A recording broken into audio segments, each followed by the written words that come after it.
Shalom, shalom, shalom à toutes, honneur aux dames, shalom à tous, honneur également aux hommes. En tout cas, nous sommes à notre rendez-vous hebdomadaire dénommé Heureux si vous pratiquez ces choses. Le thème de ce jour est celui-ci, le danger d'une vie à l'écart. Le danger d'une vie à l'écart.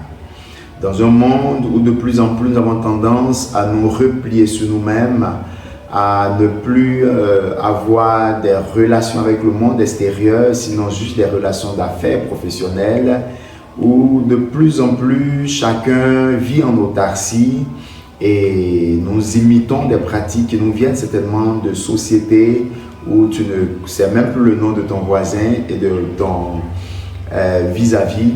Et nous sommes à l'aise de plus en plus dans un tel monde de méfiance et à juste titre peut-être, mais il y a des dangers à mener une telle vie.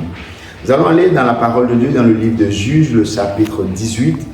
Nous allons considérer les versets 27 au verset 28.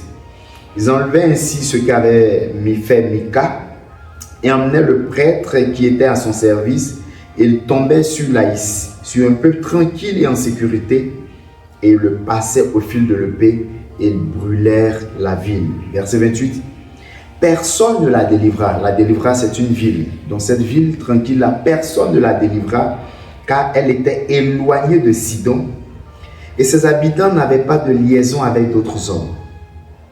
Elle était dans la vallée qui s'étend vers Beth-Rehob. Les fils de Dan rebâtirent la ville et y habitaient. Alors, quand cette ville a été prise et passée au fil de l'épée, on dit personne n'est venu la secourir parce que les habitants n'avaient pas de relation avec d'autres hommes. Ils étaient repliés sur eux-mêmes.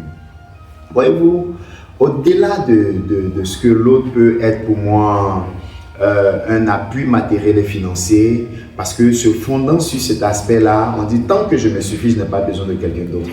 Mais l'autre nous aide à nous socialiser. L'autre nous apprend à nous découvrir nous-mêmes.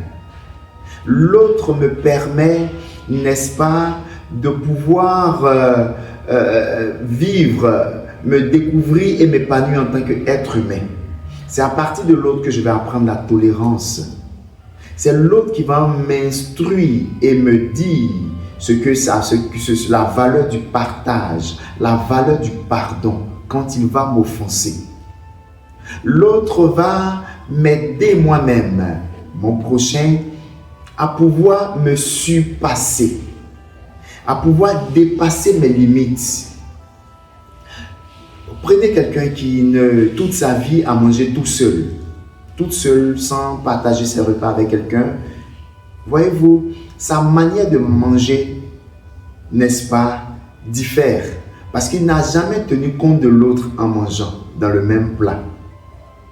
Prenez quelqu'un qui n'a pas eu l'habitude de vivre avec des gens. Alors le désordre pour lui sera normal. Jeter quelque chose par-ci, rentrer à l'heure qu'il veut, se mettre à l'aise comme il veut. Mais l'autre va l'amener à s'ajuster. Quand quelqu'un rentre dans nos vies, bien aimé, au-delà de l'aspect matériel, il y a des problèmes que nous aurons à gérer, que notre argent, nos biens ne pourront pas le faire. Imagine quand tu dois aller doter. Quand tu dois aller régler un problème où il faut demander pardon, tu auras besoin d'une délégation pour t'accompagner. Et à ce que je sache, tu auras un jour besoin de quelqu'un pour t'accompagner à l'hôpital parce que souffrir est incapable de te déplacer. À ce que je sache, même quand tu mourras, tu ne pourras pas porter à toi tout seul, toi-même ton propre cercueil. On a besoin de l'autre. Pour parler comme quelqu'un, un écrivain qui a donné une sagesse, l'homme vient dans les bras des autres et le repas également dans ses bras.